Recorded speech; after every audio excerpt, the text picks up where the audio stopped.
Eu tentava contar para minha mãe sobre o que ele fazia comigo. Ela me mandava aquela boca, dizia que ele era meu irmão, e homens são assim mesmo. É assim que ele diz que ama. Pode me chamar de Dona Veneranda. Tem 85 anos. Nome velho, eu sei. Mas naquela época ninguém perguntava o que a gente queria se chamar, não. O nome vinha junto com o parto. E com ele já vinha o peso, a sina, o fardo que você ia ter que carregar até o último suspiro. Veneranda. Parece até nome de santa. E se você escutar minha história até o fim, vai ver que eu fui mesmo a santa. Mas daquelas que ninguém acende vela. Nasci no fim de uma estrada de barro, numa casa de pau a pique no meio do mato, onde a água fervia até derramar e a gente só comia arroz se tivesse colhido no dia. Era o sertão mineiro, Berizal, década de 40. O rado chiava de noite, o galo gritava cedo e o único luxo que a gente tinha era um lençol sem buraco e café com rapadura. Pai sumia para a roça de manhã, voltava fedendo a bicho morto. Mãe passava o dia todo com os pés rachados dentro do fogão de lenha. E eu era só a mais nova. Aqui ninguém olhava muito. Aqui comia por último, aqui dormia no canto da cama para não incomodar. O cheiro do arroz queimado ainda me visita às vezes. Quando o tempo fecha e o vento bate no telhado, eu lembro daquele estalo do fogo baixo, da água subindo pela borda da panela de barro, do barulho seco da tampa dançando sozinha. Era esse som que me avisava que o almoço ia sair tarde e que a mãe ia xingar o mundo. E nessas horas era melhor nem respirar alto. Tinha um dia, não sei que idade eu tinha, só lembro que minha perna mal alcançava o chão quando sentava, que a mãe me deu uma bronca só porque eu mexi no arroz antes da hora. Eu tava com fome, mas ela disse que mulher tem que saber esperar. E quem não sabe, apanha. Dito e feito. Fiquei com a palma da mão quente, vermelha.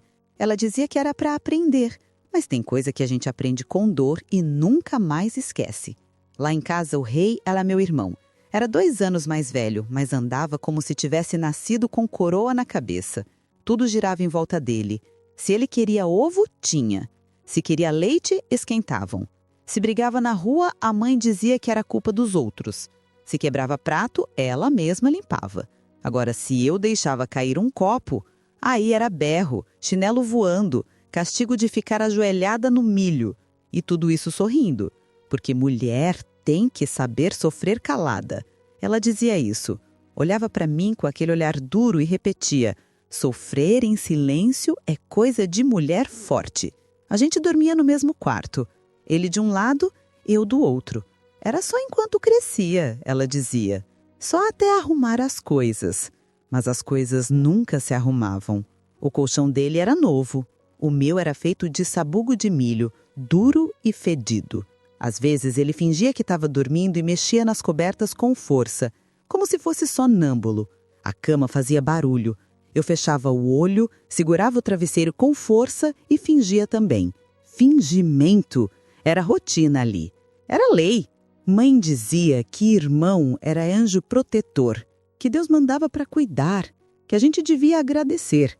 Mas quando ele passava a mão no meu braço com força, ou me mandava calar sem motivo, ou empurrava só para ver até onde eu aguentava, eu não sentia proteção não, sentia medo. Um medo pequeno, que não tem nome, mas mora no estômago e cresce com o tempo. Eu lembro que uma vez perguntei se eu podia dormir na cozinha, só uma noite. Mãe riu. Disse que eu estava ficando besta, que era só enquanto a casa não terminava, que tudo ia melhorar, mas nada melhorava. O irmão crescia, a casa ficava do mesmo tamanho. E eu diminuía por dentro. Me encolhia para caber onde ninguém queria que eu existisse. A cidade era pequena, mas as paredes cochichavam. Gente falava baixo, mas ouvia tudo. E mesmo assim, ninguém via nada. Ouvia e fingia que não via, porque naquela época quem mandava era o homem, e mulher só prestava se soubesse baixar a cabeça. Eu era pequena, mas meu corpo já começava a mudar, e ele percebia. Era nos olhos dele que eu via. Um olhar que não era de irmão, não. Não era de criança, não era de santo. Era outra coisa. Uma coisa que não tinha nome, mas já sabia que era errada. Só não sabia para quem. E foi aí que comecei a entender que o problema não era só ele, era a casa, era o costume, era o jeito que as coisas sempre foram. Era essa mania que todo mundo tem de fingir que o podre é perfume, só para manter a janela fechada. E minha mãe olhava e dizia: é só enquanto vocês crescem, depois muda. Mas tem coisa que não muda nunca. O nome dele era Rubens, mas a mãe chamava de Rubinho, como se ele tivesse nascido com asas nas costas. Para mim, era só meu irmão mais velho, 2 anos só, mas parecia 10 quando abria a boca para dar ordem. Ele tinha aquele jeito de quem já nasceu sabendo que o mundo ia se dobrar para ele, e dobrava mesmo. Se roubava a rapadura do armário, era esperto. Se empurrava a coleguinha na rua, a culpa era do coleguinha que provocou. Se tirava nota ruim na escola, era a professora que não explicava direito. Mas se eu errasse um número no caderno, era sermão de meia hora e castigo com o joelho no milho. Lembro de um dia que ele chegou com um saco de laranja escondido debaixo da camisa. Tinha pulado o muro do compadre João, que plantava tudo certinho. Entrou rindo, suado, se achando o rei do pomar. Eu fiquei com medo. Disse que ele ia levar bronca. A mãe olhou, pegou a laranja, partiu no meio e disse: esse menino é danado mesmo, inteligente demais, sabe se virar. Naquele dia eu entendi que esperteza na boca dela era só para homem. Mulher tinha que ser decente, direita, calada e submissa. Esperta só se fosse para costurar bem e parir sem grito. Rubinho era folgado e a mãe incentivava. Se ele acordava mais tarde, tudo bem. Se deixava a louça suja, eu que lavava. Se rasgava a calça, ela costurava sorrindo. Homem não é bom com essas coisas mesmo, ela dizia. E eu era boa para tudo, até para levar a culpa que não era minha. Comecei a notar umas coisas que me embrulhavam o estômago. Ele olhava demais. Não era aquele olhar de irmão, de costume, de convivência. Era outra coisa. Um olhar demorado que atravessava a roupa. Às vezes eu pegava ele me encarando quando eu me abaixava para pegar água ou quando eu trocava a blusa no canto do quarto. Eu virava rápido, fingia que não via.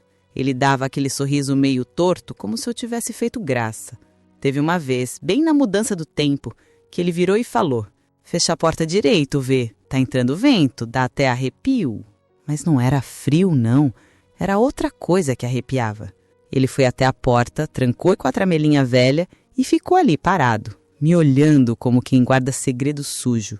Disse que o vento fazia barulho, que ele não conseguia dormir assim. Mas à noite eu estava parada, nem folha mexia. O que fazia barulho ali era outra coisa. O silêncio. Eu comecei a dormir de vestido mais largo. Enfiava o lençol até o pescoço. Me cobria inteira, mesmo no calor. Uma noite ele tentou puxar meu cobertor dizendo que era brincadeira, que eu parecia múmia.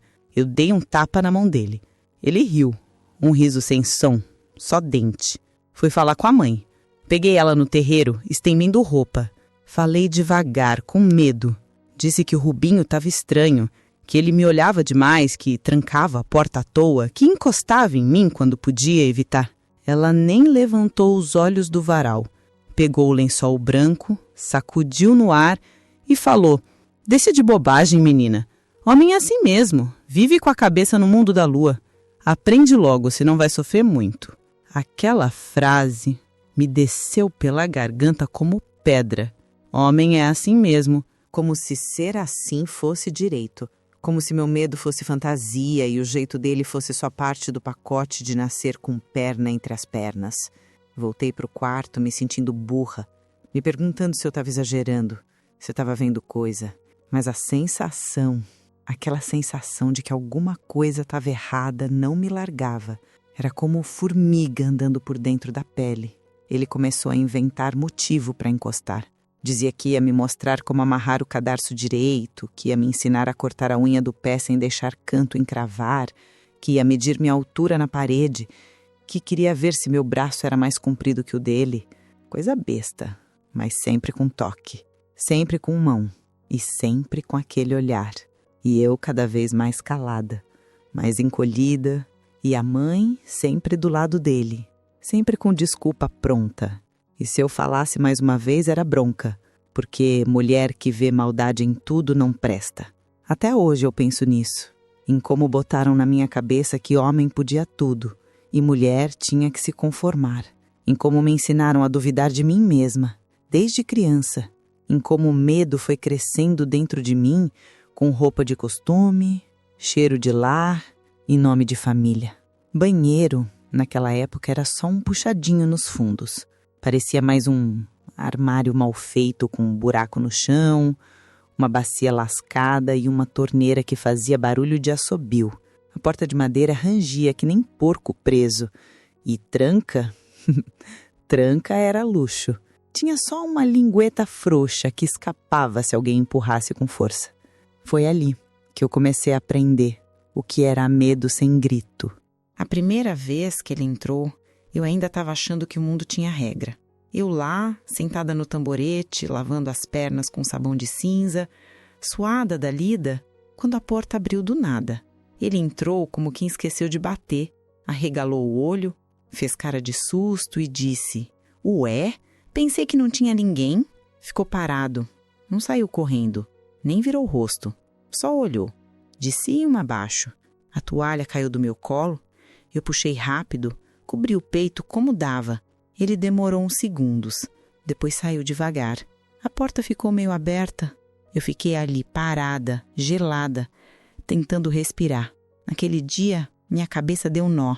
Fiquei me perguntando se eu que não tinha trancado direito, se o erro era meu. O pensamento já vinha ensinado. Você que se cuida. Homem não tem culpa se viu sem querer. Só que depois veio a segunda vez, e a terceira, e a quarta. Sempre com desculpa. Vim buscar a toalha, vim lavar o rosto, tá com cheiro de fumaça. A mãe mandou pegar o sabão de coco.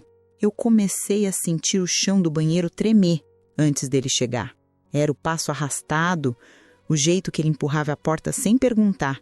E eu, com o corpo encolhido, tentando tapar o que podia com a mão, com trapo, com alma. Fui falar com a mãe. Disse que ele estava entrando demais, que eu não conseguia mais tomar banho em paz. Ela só resmungou. Irmão não é homem, é sangue do mesmo sangue. Deixa de bobagem, menina. Como se sangue não fosse capaz de ferir. Como se por ser irmão, ele não tivesse olhos, não tivesse mão, não tivesse intenção. Como se minha vergonha não valesse nada. Passei a levar trapos comigo. Panos velhos, lençol rasgado, o que achava. Tapava a bacia com um pano grande, botava outro na janela, tentava esconder até o que não existia. A pele, a curva do joelho, o jeito do ombro, tudo parecia pecado diante do olhar dele. Um dia, empurrei a cadeira da cozinha para dentro do banheiro. Era pesada, mas arrastei mesmo assim. Botei ela encostada na porta. Fiz força com o pé. Ele tentou abrir, empurrou uma vez, duas, depois parou. Não falou nada, só foi embora. No dia seguinte, a mãe reclamou da cadeira fora do lugar. Pra que isso? Vai cair, quebrar o pescoço? Tá ficando esquisita a veneranda. Mas esquisito mesmo era o silêncio dela. Esquisito era ela achar normal ele entrar no banheiro como se fosse sala de estar. Passei a tomar banho mais rápido. Esfregava o corpo com raiva. Às vezes chorava sem querer, sem barulho, com a água da bacia misturando com lágrima. Comecei a me odiar por ter crescido, por ter corpo, por ter peito, por existir. O olhar dele já não era só de menino mimado. Era outra coisa. Era fome.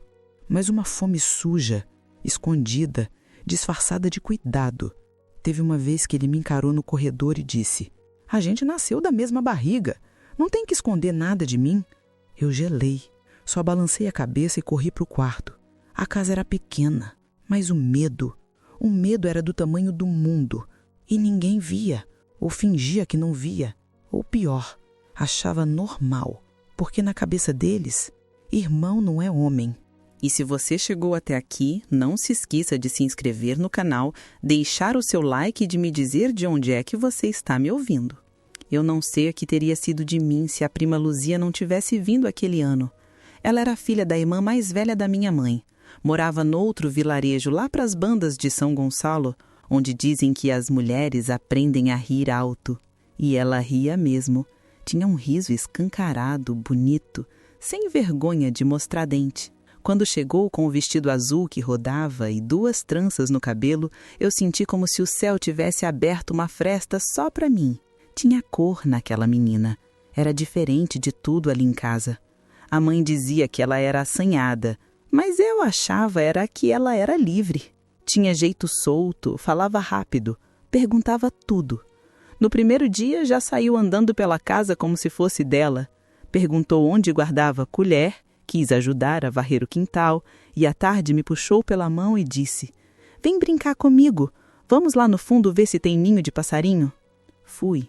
Pela primeira vez em muito tempo, fui sem medo, sem olhar para os lados, sem me encolher. Brincamos de esconder folha seca, de jogar pedrinha no balde, de inventar nome para os bichos. Ela me ensinou um jogo que fazia com as meninas da cidade dela. Trançava dedo com dedo e dizia uma cantiga que eu nunca tinha ouvido. Quando errava, dava tapa de leve. E ríamos. Ríamos tanto que até o peito doía. Naquela noite dormimos na mesma cama. Pela primeira vez o quarto estava cheio de outro cheiro. Cheiro de novidade. E o Rubinho, ele ficou quieto. Talvez porque ela fosse visita, ou talvez porque o riso dela confundia ele. Mas mesmo calado, ele olhava. Olhar de bicho escondido na moita. No segundo dia, eu percebi que ela começou a ficar mais séria. Tava diferente. Menos faladeira, quieta nos cantos. Eu estranhei, mas não perguntei nada. Até que no final da tarde, ela me puxou pro galinheiro e disse: "Teu irmão é esquisito, né?" Meu coração gelou. Não falei nada. Só encarei o chão de terra. Ela continuou. Ele ficou me encarando quando eu estava trocando de roupa. Disse que estava procurando a toalha. Mas a toalha estava do lado dele. Não gostei, não. Foi ali que eu soube que não era invenção, que não era coisa da minha cabeça, que não era só comigo. Eu quis contar tudo, mas a voz não saiu. Só balancei a cabeça. Ela segurou minha mão, forte, e disse: "Se ele fizer mais alguma coisa, você me fala, tá?" Mas não precisou. Naquela mesma noite, depois do jantar, ela foi dormir mais cedo. No outro dia, inventaram que o pai dela tinha mandado buscar, que um vizinho ia levá-la de volta antes da hora. Ninguém explicou direito. A mãe disse que era coisa de cidade, que menina criada solta não para quieta mesmo. Mas eu sabia. No fundo eu sabia. Ela tinha sentido o mesmo frio que eu, a mesma sujeira disfarçada de descuido. Luzia se despediu de mim com o olho molhado, mas o riso contido. Me abraçou forte e disse: "Você é mais forte do que pensa, vê." Depois montou no cavalo do vizinho e foi embora. A poeira do chão mal baixou e o Rubinho já estava de novo andando leve, como se nada tivesse acontecido. Naquela noite, o quarto parecia mais vazio do que antes dela chegar, como se ela tivesse levado embora um pedaço de ar bom. Dormi virada para o canto da parede, com o rosto quente de vergonha e saudade. Mas, no fundo, uma coisa mudou. Agora eu sabia que o que eu sentia era real, que não era só medo inventado, nem um encosto de espírito ruim, como a mãe gostava de dizer quando eu ficava calada demais. Era verdade, e tinha nome, e tinha prova. A gente acordava cedo naquela casa, mas cedo mesmo. O galo mal arranhava a garganta e a mãe já estava de pé, acendendo o fogo com palha seca e xingamento engasgado. A comida era pouca, a paciência menor ainda. E o Rubim, como sempre, era o último a levantar e o primeiro a ser servido. Naquele dia a mãe disse que estava com a coluna ruim e mandou eu fritar os ovos. Era para ele, claro. Só tinha 2. Um era para ele, o outro ia para a mãe. Eu comeria o restinho do arroz do dia anterior. Era sempre assim. Não doía mais. Só era. Peguei o ovo com a mão tremendo, porque se tem uma coisa que eu aprendi é que gema estourada era motivo de guerra. A frigideira de ferro já estava no fogo, rangendo que nem porta velha. Joguei um tiquinho de banha, que fez aquele chiado bonito de ouvir. Quebrei o ovo com o maior cuidado do mundo, mas a gema estourou. Escorreu feito sangue. Eu quis chorar, mas não tinha tempo. Peguei o segundo ovo, com mais calma ainda, e esse saiu certinho. Coloquei no prato de ágata, ajeitei com colher para ficar bonito, e aí ele entrou. Sem camisa, o peito empinado, cabelo todo bagunçado, como se fosse rei recém-acordado. Pegou o prato, olhou para a cara do ovo, fez careta. Que droga é essa? A G misturou. Mas tá bom, eu disse, quase não sussurro. Ele virou o prato de lado, devagar. O ovo caiu no chão, esparramando amarelo e banha quente pela terra batida da cozinha. Ficou me olhando, com aquele sorrisinho pequeno de canto de boca, como quem diz, vai fazer o que agora, besta? Eu tava com um pano de prato na mão. Só encostei ele no canto da pia, sem saber se limpava ou se gritava, mas aí veio a mãe. Veio do quarto já bufando. Que zona é essa? Ela estragou meu café, mãe. Gêmea estourada. Isso aqui tá nojento. Ele falou com voz mansa, como se fosse vítima. A mãe olhou pro chão, viu o ovo, depois olhou pra mim. Eu ia explicar. Eu abri a boca. Juro que abri, mas não deu tempo. O tapa veio antes. Seco, no lado direito do rosto. Me fez cambalear. O pano de prato caiu no chão. Uma vergonha! Nem um ovo frita! Quer ser mulher como? E foi embora pisando duro, como quem cumpre justiça. Ele ficou me olhando. Passou por mim devagar. Encostou de leve no meu ombro. Sorriu e saiu. Eu ajoelhei no chão. Juntei os pedaços da clara, da gema, do prato quebrado. Lavei com um pano sujo de lágrima. O gosto da bufetada ficou na boca o resto do dia. Não doía só o rosto. Doía mais embaixo. Um lugar que não tem nome, mas que grita por dentro quando percebe que ninguém te defende. De tarde fui buscar lenha. No caminho vi 2 crianças brincando com uma corda amarrada no pé de jabuticaba. Riam alto, sem medo. Eu parei e fiquei olhando por uns segundos, até que uma delas me viu e gritou. Ei, quer brincar?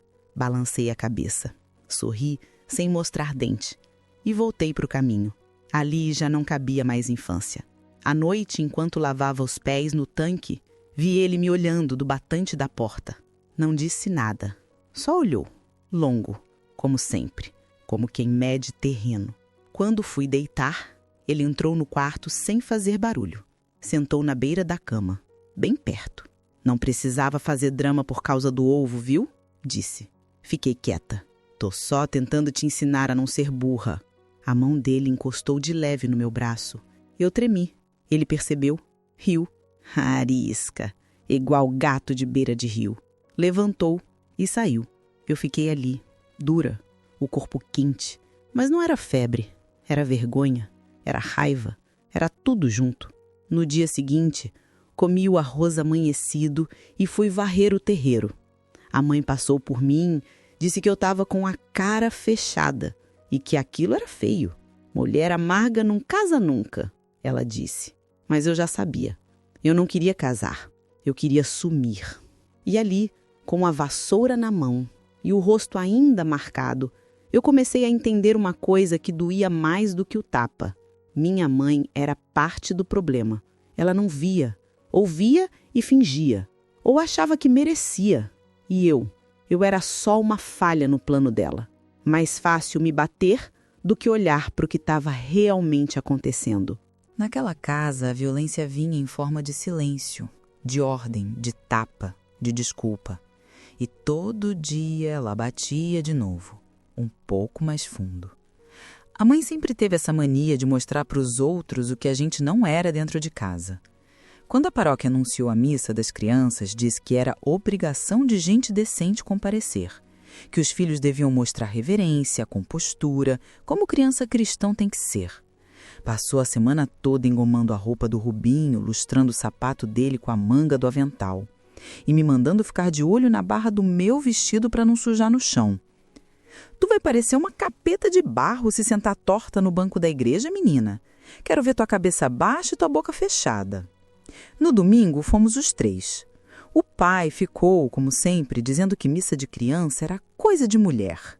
A mãe andava na frente, o braço esticado para que eu segurasse sua mão. Apertei com força, talvez mais do que devia.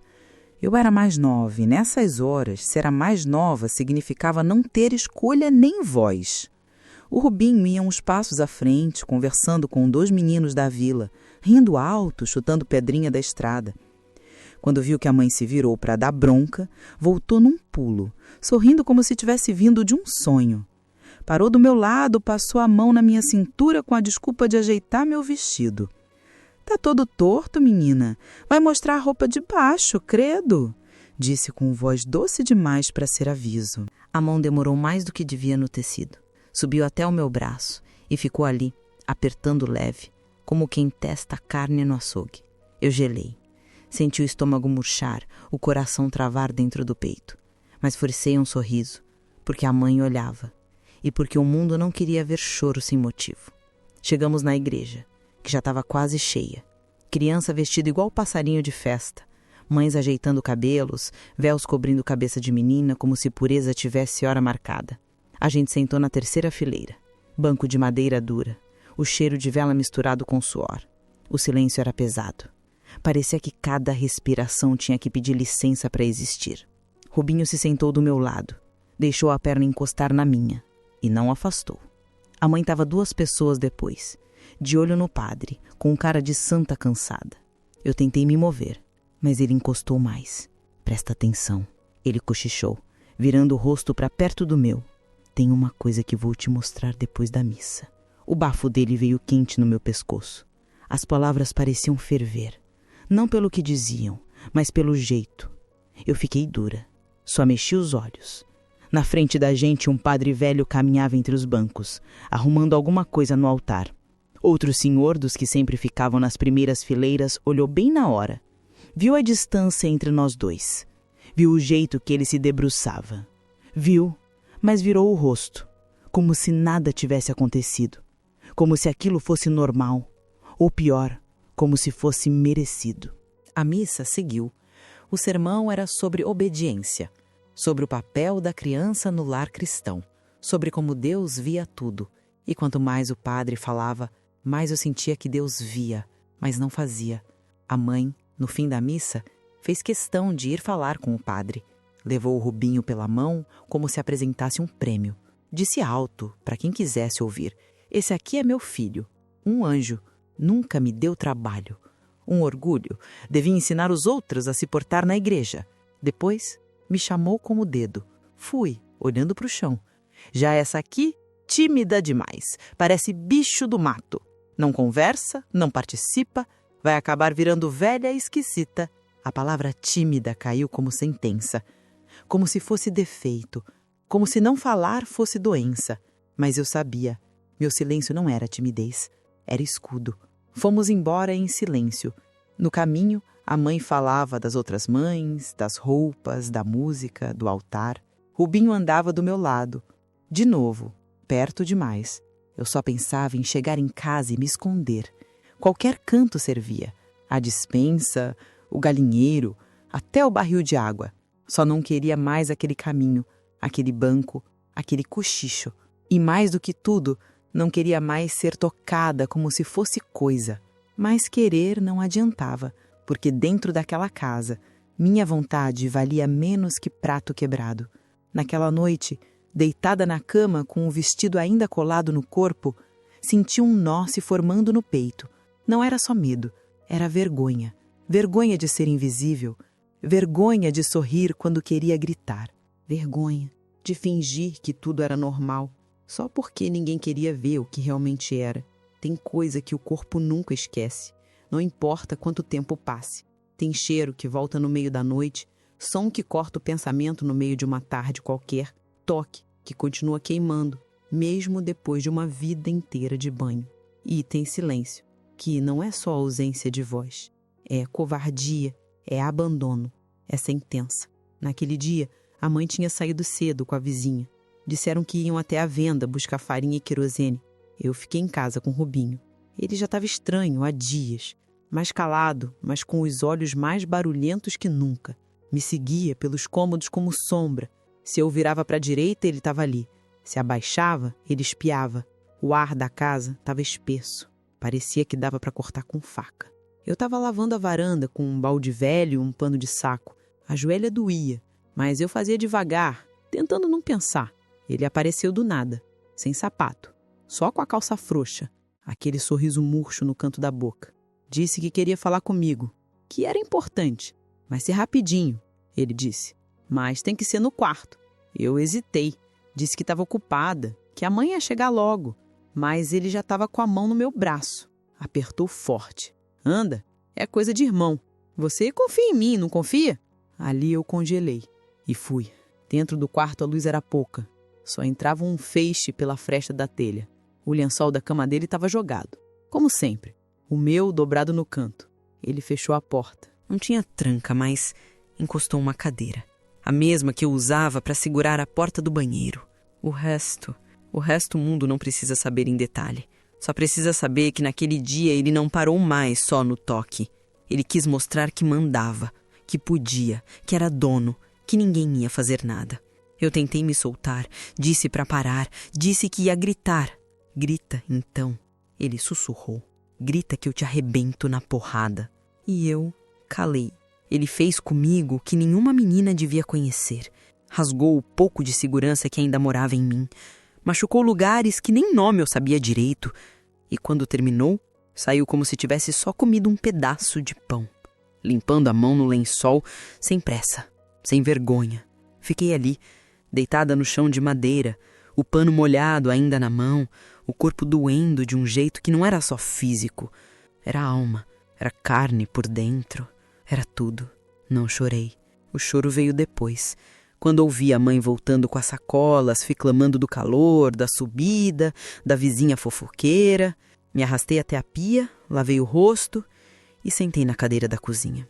Fiquei ali esperando uma coragem que nunca vinha. Mas veio. Veio torta, baixa, mas veio. Esperei ela guardar as compras e, com a voz mais fina que já saiu da minha boca, eu disse: Mãe, o Rubinho fez uma coisa ruim comigo. Ela parou, ficou dura, me olhou com os olhos mais frios que já vi. Que coisa? No quarto, ele me machucou, de verdade. A palavra machucou saiu como cuspe. Ela não perguntou como, não perguntou onde, não perguntou nada. Soltou a sacola no chão, veio até mim e, com o dedo tremendo na minha cara, falou: se eu ouvir mais uma palavra dessa, eu te mando embora dessa casa, de vez. Tu tá ficando doida. Homem é assim mesmo, e ele é teu irmão. O que é que você quer que o povo pense que tem mulher doida aqui dentro? Eu quis vomitar, mas o corpo não deixava. Ela continuou: isso é coisa da sua cabeça. Você que deve estar provocando. Anda diferente, fala mole, vive calada feito quem está escondendo o pecado. Não se faz isso com o sangue do mesmo sangue. Não envergonha essa casa. Naquele momento a dor virou vergonha. E a vergonha virou raiva. Mas uma raiva surda, muda, que não sai, só ferve. Ela saiu batendo a porta. Eu fiquei ali na cadeira, a cabeça baixa, o corpo duro e o grito entalado, engasgado, preso. Foi naquele dia que eu entendi que ninguém ia me salvar.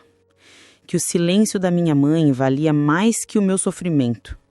Que naquela casa a única coisa que não podia era falar a verdade. Porque a verdade suja, a verdade atrapalha, a verdade assusta. E mais do que o que ele fez comigo, foi o que ela fez depois que me destruiu. Era uma tarde cinza, daquelas que nem chove nem abre o céu, só fica tudo parado. O ar carregado, as galinhas quietas, o vento sem vontade de soprar. O tipo de dia que anuncia coisa ruim mesmo sem dizer uma palavra. Foi quando ouvi o barulho da carroça descendo o caminho de pedra. Os cachorros latiram antes de tudo. A mãe largou a panela e foi até a porta, enxugando a mão no avental, ajeitando o cabelo. Eu nem me mexi. Sabia o que aquilo significava. O pai estava de volta. Ele passava dias fora, às vezes semanas. Dizia que ia nas feiras grandes vender mantimentos, buscar peças, resolver coisa de homem. Voltava sempre mais seco, mais fechado. Mas nesse dia trouxe poeira nas botas e um cheiro de estrada nos ombros. Entrou como quem nunca saiu. Passou por mim sem olhar. Deixou a mala em cima do banco e foi direto para o banheiro de fora. A mãe correu atrás, perguntando se ele queria banho quente, se a água estava do jeito que ele gostava. Eu observei de longe. O Rubinho apareceu na varanda e sorriu largo. "Pai chegou!" disse como quem anuncia milagre. Depois do banho, ele se sentou à mesa. A mãe serviu comida como se fosse festa. O prato dele vinha cheio até a borda com os pedaços bons da galinha. O meu, o de sempre. Arroz com feijão requentado, colher torta e silêncio. Depois da janta, o pai foi até a mala e puxou umas sacolas. Chamou Rubinho. Entregou a ele um par de sapatos novinho, couro firme e cadarço brilhando. Para quando for na missa, o homem tem que andar alinhado. Rubinho ria feito menino em dia de presente. Depois puxou outra sacola, com uma camisa clara, nova em folha, daquelas que não se vê por aqui. A mãe aplaudiu com os olhos como quem confirma que criou certo filho. Eu fiquei parada, esperando qualquer gesto, qualquer saco de pano, laço torto, broche velho. Mas ele só puxou um pedaço de tecido, mal cortado, sem cor definida, e jogou sobre a mesa. Achei bonito para costurar alguma coisa para ela. A mãe pegou o pano, deu uma olhada rápida e falou: dá para fazer um vestidinho simples, nada de luxo, criança não precisa de muito. Eu fiquei com vergonha até de agradecer. Aquela camisa nova no corpo do Rubinho doía mais do que qualquer palavra que ele já tinha me dito. Depois do jantar, o pai ficou com a mãe na cozinha. Falaram baixo, riam entre dentes. Ele encostou nela, beijou o pescoço como eu nunca tinha visto. Ela ria abafado, dava tapinha de leve. A fala dele era diferente, mais solta, mais mole, como se tivesse voltado de um lugar onde era outro homem. Subi para o quarto, mas fiquei parada atrás da porta, com o ouvido grudado na madeira. E a outra lá? Ouvi a mãe perguntar num tom que parecia brincadeira, mas vinha cheio de espinho. Que outra? Ele disse rindo. Aquela, a de lenço florido, aquela que te leva café quando você vai buscar milho. Ah, Maria, isso é coisa da tua cabeça. Mulher vê sombra até no sol do meio-dia. Ela já é quase tua mulher. Até a vila comenta. Cala essa boca, mulher, ele disse num tom mais sério. Depois, silêncio. Depois, um riso abafado.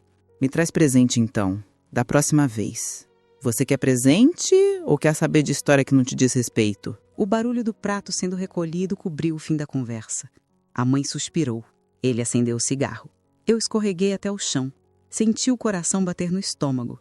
Era como se tudo o que eu suspeitava se confirmasse sem precisar de prova.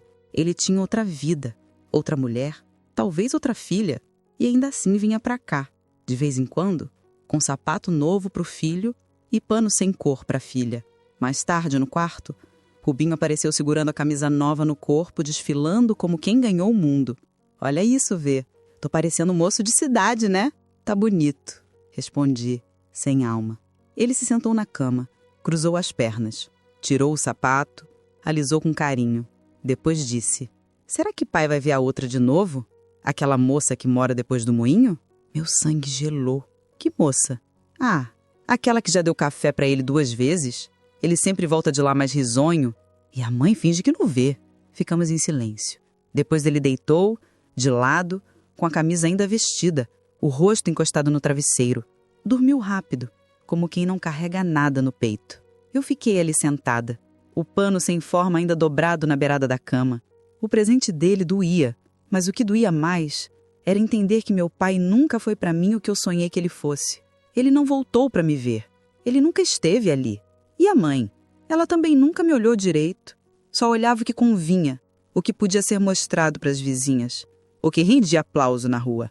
A solidão, eu entendi naquela noite, não era ausência de gente. Era estar cercada de quem deveria te amar e não te ver. Aquele dia começou com um cheiro forte de banha fritando na panela. A mãe queria fazer torresmo, dessas comidas que ela dizia que homem respeita. Passou a manhã toda ralhando pela casa, com o lenço amarrado na cabeça e a saia suja de fubá, falando que ia visitar a prima que tinha ganhado o neném e que não queria deixar nada desarrumado quando saísse. Eu fiquei ali, picando cebola com a faca cega, o dedo tremendo e o olho ardendo mais do que o normal. A panela chiava no fogão e eu ficava de olho na água no canto, quase fervendo, prestes a borbulhar. Tudo naquela cozinha parecia prestes a explodir, inclusive eu. A mãe saiu pouco antes do meio-dia, gritando que era para cuidar da comida e que não queria nenhum desleixo na casa quando voltasse. Bateu o portão de madeira com força e se foi. Foi só o barulho do portão sumir no vento que Rubinho apareceu na porta da cozinha. Nem 5 minutos tinham passado. Mãe saiu? Perguntou, como quem confirma o que já sabia. Eu não respondi. Ele entrou devagar, arrastando o pé no chão, os olhos grudados em mim como cachorro que fareja a carne no varal. O que tá fazendo? Cozinhando. Falei baixo, sem olhar. Eu gosto quando você cozinha. Você tem jeito de mulher feita. A colher caiu da minha mão. Ele se aproximou pelas costas. Sai, Rubinho. Pra que esse medo todo? Eu só quero ficar perto. Igual antes. Igual sempre foi. Sai, Rubinho. A voz falhou. Ele segurou meu braço, com força. A mesma força de sempre. Mas algo em mim tinha mudado. Não grita, senão vai se arrepender. Foi quando meu olho caiu sobre a panela de ferro. Estava ali, quente, pesada, com a gordura ainda estalando. Eu não pensei. Peguei a panela com as 2 mãos e virei. O som do ferro batendo no osso da cabeça dele foi seco. Ele cambaleou para trás, os olhos arregalados de susto e raiva. "Sua desgraçada!" ele gritou e correu para cima de mim. Foi aí que vi a água fervendo. Joguei tudo. A panela virou no ar e a água quente encontrou a pele dele num chiado que eu nunca vou esquecer. Ele gritou, alto. Um grito que não era só dor, era surpresa, era ódio. Ele caiu no chão, debruçado, contorcendo. O cheiro de pele queimada misturado com torresmo me fez querer vomitar. Eu não esperei. Corri para o quarto, peguei a primeira muda de roupa que achei e enfiei numa trucha, o coração batendo na garganta. Abri o armário da mãe. Atrás das latas de arroz tinha a tal latinha vermelha, onde era escondido o dinheiro de emergência. Peguei tudo, nem contei, só enfiei no bolso do vestido. Rubinho ainda gemia abaixo no chão da cozinha. Não gritei, não chorei, não pedi desculpa. Saí pela porta dos fundos pelo caminho de terra que levava pro nada. Sem rumo, sem mapa, sem futuro. Só sabia que se ficasse, morria. Ou por ele, ou por dentro. E, pela primeira vez, eu escolhi viver. A primeira coisa que senti foi o chão do mundo. Era quente, poeirento, seco de esperança. A estrada batida se estendia diante de mim como se zombasse do que eu era. Um vestido amassado, uma trouxa de pano apertada no braço e o medo pendurado no pescoço. Não sabia para onde ia, só sabia que não voltava. Caminhei até onde os pés deixaram. Depois sentei debaixo de uma árvore retorcida numa curva da estrada que levava para a parte velha da cidade. O sol mordeu meus ombros o dia inteiro. A boca secava, o estômago reclamava em silêncio. Naquela noite, dormi num paiol abandonado. Um lugar onde guardavam milho e ferrugem. Tinha um cheiro de bicho morto e palha esquecida, mas era canto, era silêncio, era fuga. Deitei num canto escuro, encolhida, como quem pede desculpa. Tremi de frio e de lembrança. Acordei com um barulho de carroça, gente indo pra feira. Os passos secos dos bois na estrada soavam como tambor de julgamento. Ninguém me viu, ninguém quis ver. Na manhã seguinte fui até a vila. Me misturei aos rostos, aos vestidos rodados, às vozes alheias. Pedi pão numa venda. O homem olhou minha cara suja, meu cabelo bagunçado, e disse que não dava comida para vagabunda. A palavra entrou como tapa. Voltei a andar. Na segunda noite, dormi num canto de praça, escondida entre 2 moitas com a trouxa como travesseiro. Um cachorro me cheirou e foi embora. Nem ele me quis. Na terceira noite, achei um banco coberto. Dormi sentada. A cabeça pendia, o corpo doía, a alma. Essa já tinha virado pedra. Na manhã seguinte, encontrei um armarinho no centro velho da cidade. A dona era uma mulher com cara fechada e cabelo preso num coque duro como seu rosto. Quando entrei, ela me olhou dos pés à cabeça. "Tá procurando o quê?" "Trabalho", respondi com a voz rachada. "Você tem quantos anos?" "O bastante para varrer e calar a boca." Ela me olhou de novo, a cabeça torta, desconfiada. Depois apontou o pano de chão. "Se conseguir tirar o barro da entrada sem ficar me pedindo coisa, pode dormir nos fundos. Mas se fizer corpo mole, vai embora no mesmo dia." Balancei a cabeça, peguei o pano de chão e comecei.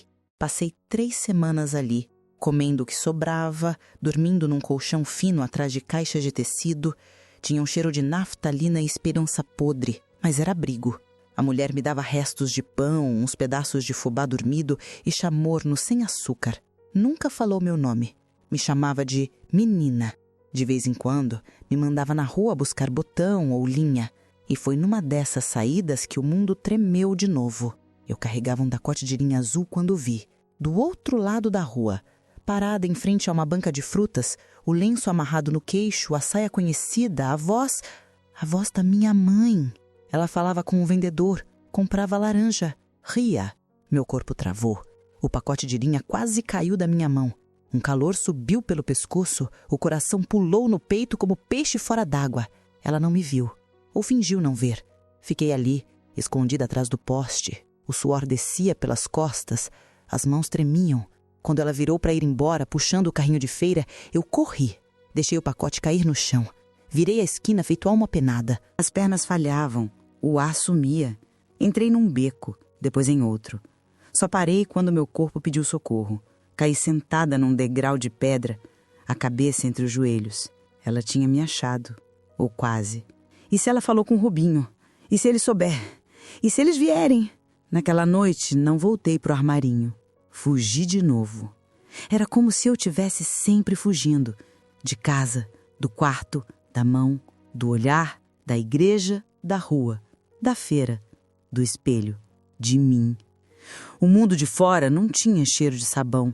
Tinha cheiro de poeira, de suor seco, de bicho morto, de lágrima escondida. Mas ainda assim, era melhor que o cheiro da casa onde eu morava, porque lá o medo era rotina. Aqui fora, pelo menos, era só sobrevivência. E eu, mesmo sem saber como, estava cantando. Já fazia anos, muitos, tantos que o corpo acostuma com peso e para de contar.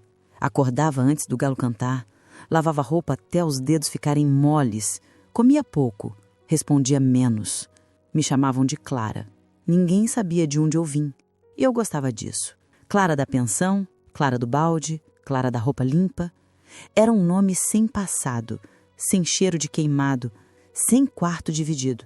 Trabalhava nos fundos de uma pensão caindo aos pedaços numa cidade esquecida, daquelas onde ninguém pergunta nada, onde todo mundo tem coisa demais para esconder.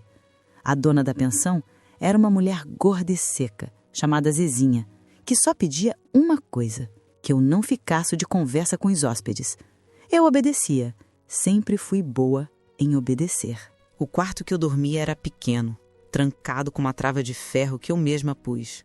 Não tinha espelho, nem queria. Fazia muito tempo que eu parei de me olhar de verdade. Tinha aprendido a me esconder mesmo quando o corpo estava à vista. Meus dias se repetiam como roupa mal lavada, nunca limpos de tudo. Até que ela apareceu. Foi numa manhã abafada, do tipo que o sabão gruda na pele e a água do tanque parece leite morno. Eu estava ajoelhada esfregando um lençol de hóspede suado quando senti. Não houve passo, não houve voz, mas o corpo avisou. Um arrepio no pescoço, uma coisa antiga que só sente quem já viveu muito calado. Levantei o olho devagar e ela estava lá, do outro lado do portão. Uma menina magra, cabelo preso num laço torto, vestido de empuído e um jeito de quem não sabia se corria ou pedia colo. Mas o que me travou foi o olhar. Era o mesmo olhar que eu tinha quando segurava o lençol na barriga, no escuro, fingindo que não ouvia o trinco da porta girando. Aquele tipo de medo que não grita, só murcha. Olhar de quem aprendeu que falar não resolve. Ela não disse nada, só me olhou. Uma mão na barra do vestido, a outra estendida para mim, sem palavra, sem gesto brusco, como quem pede ajuda sem saber dizer. Larguei o sabão, me levantei com as pernas bambas, fui até o portão. Tá perdida, menina? Perguntei. Ela negou com a cabeça. Veio de onde? De lá, apontou para a rua. E tá indo para onde? Me mandaram aqui, disseram que você era boa. Quem mandou? Minha mãe. Tua mãe te mandou vir sozinha? Ela olhou pro chão, depois de novo para mim. Deu de ombros. Não era resposta, mas era tudo. Qual teu nome? Joana, respondeu. Meu coração parou. O nome da avó dele era Joana. E eu lembrei de Rubinho dizendo uma vez na beira do poço: se eu tiver filha, vai chamar Joana, igual a avó, nome de respeito. O corpo gelou, a boca secou e mesmo assim continuei. Você me conhece? Ela fez que sim com a cabeça, sem piscar. Já me viu antes? Fez que não. Como sabe quem eu sou? Porque meu pai falou. Seu pai falou de mim? Ele fala que você fugiu, que era doente da cabeça, que deixou a mãe dele doente de tristeza. Eu abaixei os olhos. E ele é teu pai mesmo? Ela hesitou, mas assentiu. Tudo ficou em silêncio. O tanque borbulhava atrás de mim. O sabão ainda escorria, mas o tempo parou, porque ali, naquela menina de péssima roupa e olhar espremido, eu me vi inteira. Era como se o passado tivesse voltado em outro corpo. Ela não precisava contar. Eu já sabia. Ele te encosta? Ela não respondeu, mas o olhar mudou e foi o bastante. Vem cá, falei, abrindo o portão. Ela entrou devagar, como quem pisa num terreno proibido. Andava com os ombros caídos, os olhos no chão. Levei até o quartinho nos fundos. Dei água, dei pão dormido, ofereci uma cadeira. Ela sentou e comeu sem levantar os olhos. E tua mãe? Ela só chora. Diz que eu tenho que fugir. Diz que você entende. Sentei na frente dela. Fiquei olhando. Aquilo era minha vida repetida. Era eu, anos depois, vestida de novo, me olhando nos olhos. Você é filha do Rubinho? Ela fez que sim com a cabeça. Uma lágrima escorreu. Não chorava de verdade, só escorria, silenciosa, como eu fazia. Ali eu soube que aquilo tinha voltado, que ele nunca parou, que só mudou de quarto, de corpo, de presa, e que agora era minha vez de fazer o que ninguém fez por mim. Deitei ela na minha cama, peguei a faca do colchão, mas não para usar, só para lembrar que eu ainda tinha escolha. Ela dormiu rápido. Corpo de criança dorme quando sente que ninguém vai abrir a porta à força. Eu fiquei sentada, de olho nela, e o peito cheio de coisa que não sei nomear. Medo, raiva, culpa, mas, acima de tudo, vontade de acabar com aquilo. De romper o ciclo. De dizer chega, porque aquela menina tinha cruzado cidade para me achar. Tinha enfrentado o silêncio, o abandono, o mesmo caminho que eu fiz um dia. Só que ela veio mais cedo, antes de quebrar de vez. E eu sabia. Era minha vez agora. Minha vez de ser o escudo que ninguém foi. Acordei antes da Joana. A madrugada ainda estava grudada nas telhas e o mundo cheirava a mofo. O coração batia doído no peito e a cabeça rodava feito panela destampada. Eu sabia o que tinha que fazer, mas sabia também o preço que vinha junto. Preparei café fraco com a última água do filtro. Ela acordou com os olhos inchados, o cabelo bagunçado, a respiração leve. Me olhou sem saber o que esperar. Era cedo para a esperança, mais tarde para voltar atrás. Joana, você quer que ele pare? Ela fez que sim, com a força de quem já teve o corpo negado muitas vezes. Então nós vai. Ela nem perguntou para onde. Pegou a sandalinha, amarrou no pé e veio atrás de mim. E assim, como quem vai buscar pão, a gente foi acabar com o mundo. A cidade não tinha mudado. As casas ainda tinham as mesmas rachaduras, os mesmos portões rangendo, os mesmos velhos sentados na calçada com a cara de quem sabe de tudo e nunca fala nada. Quando pisei na calçada da delegacia, meu estômago virou pedra, mas não recuei. Era a mesma delegacia de quando eu era criança. O mesmo cheiro de papel molhado, café frio e suor de farda. O mesmo balcão com tinta descascada, o mesmo quadro torto do governador pendurado na parede, e atrás do balcão, o delegado, o mesmo, envelhecido, mais barrigudo, mas com aquele olhar que tenta atravessar a mulher como se ela fosse vidro. Pois não? Perguntou sem me reconhecer. Vim fazer uma denúncia. Sobre Rubens Fernandes da Costa. A caneta dele parou no ar. Rubinho? É. Ele cruzou os braços, se encostou na cadeira e me olhou com calma de quem já decidiu que não vai escutar nada. E o que tem ele? Abusou de mim quando eu era criança e agora está fazendo o mesmo com a filha. Joana estava do meu lado. Segurava minha mão com força. O delegado olhou para ela, depois para mim. Sorriu torto. Olha, minha senhora, isso é coisa séria. Não dá para chegar aqui e jogar esse tipo de acusação em cima de homem de família. O Rubinho é conhecido. Trabalha, tem nome limpo, tem as mãos sujas. E você sabe. Ele largou a caneta. Acho melhor a senhora ir embora antes que se complique. Tá acusando sem prova. A prova tá aqui. Apontei para Joana. Olha nos olhos dela. Ele olhou, mas não viu. Desprezo é um tipo de cegueira. Peguei Joana pela mão e saí. As pernas bambas, mas o passo firme. A cidade lá fora parecia me olhar de canto de olho. Gente cochichava. Uma mulher me reconheceu na rua. Disse baixinho: "Você é a filha da dona Cecília, né? Aquela que fugiu?" Eu não respondi. Fui direto para a igreja. A paróquia era a mesma. A cruz de ferro na frente, os bancos gastos por fiéis ajoelhados de culpa. Entrei e procurei o padre velho, o mesmo que um dia desviou o olhar quando eu estava encolhida no banco de madeira. Me disseram que ele estava doente, no quarto dos fundos. Bati na porta. "Entra", disse uma voz fraca. Ele estava deitado, magro, pele amarelada, olhos fundos, a batina pendurada numa cadeira. Quando me viu, piscou como quem viu fantasma. "Sou eu, padre, aquela menina da quarta fileira, aquela que o senhor fingiu não ver." Ele não falou, só respirou fundo. A voz saiu depois de um tempo. "Eu lembro." "Lembra do quê?" "Do seu irmão, do jeito que olhava, do que fazia." Joana estava do meu lado, muda.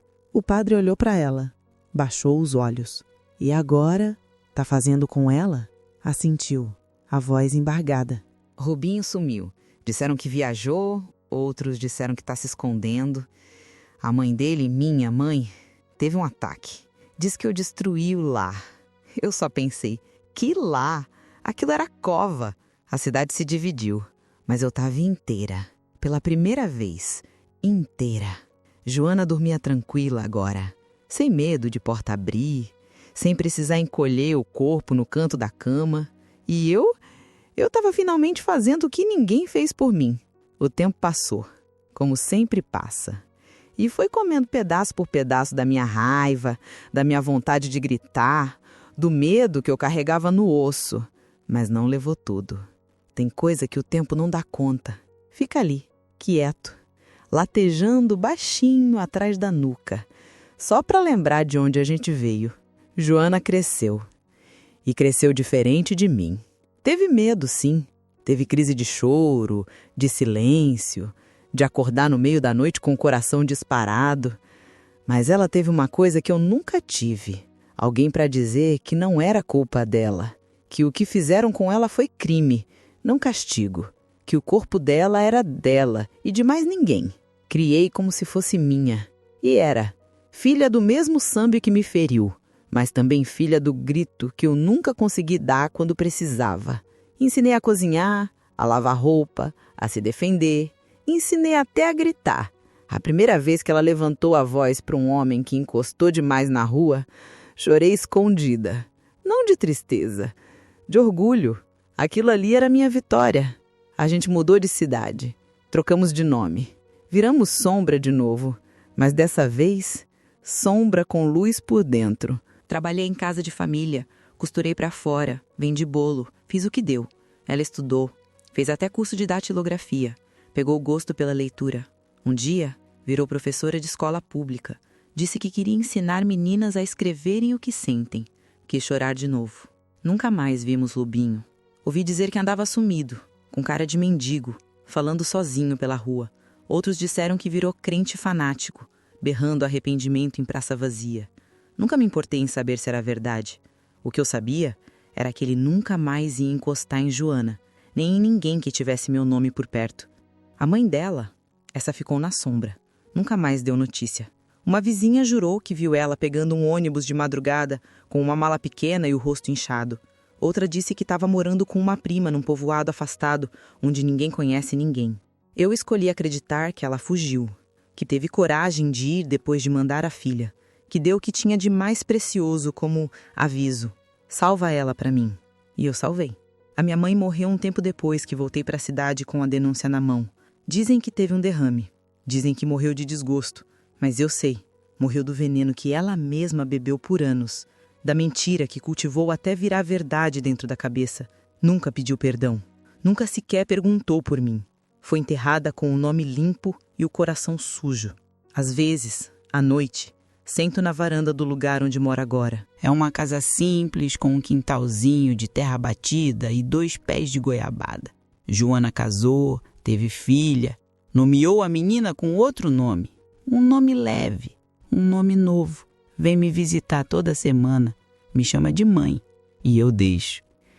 Fico olhando a netinha correr pelo terreiro, subir no tamborete, pedir doce. Vejo nela o que eu nunca fui e fico em silêncio. Mas é outro silêncio agora. Não o silêncio do medo, é o do descanso. Ainda sonho, às vezes, com o quarto, com a cadeira encostada na porta, algum trinco girando. Acordo suando, mas não choro mais. Porque sei que Joana não vai viver isso. E isso basta. Nunca fui curada. Essa história não tem final feliz. Tem final justo. E olhe lá, tem coisa que a gente carrega até o último suspiro. Mas carrega de pé, com o queixo erguido, com o braço firme, com a memória viva. E se alguém me pergunta hoje, Dona Clara, a senhora tem raiva? Eu respondo, tenho não. O que eu tenho é cicatriz. E cicatriz não dói, só avisa, só lembra, só protege. A menina que fui, morreu ali naquela casa. Mas a mulher que saiu, essa nunca mais deixou ninguém calar.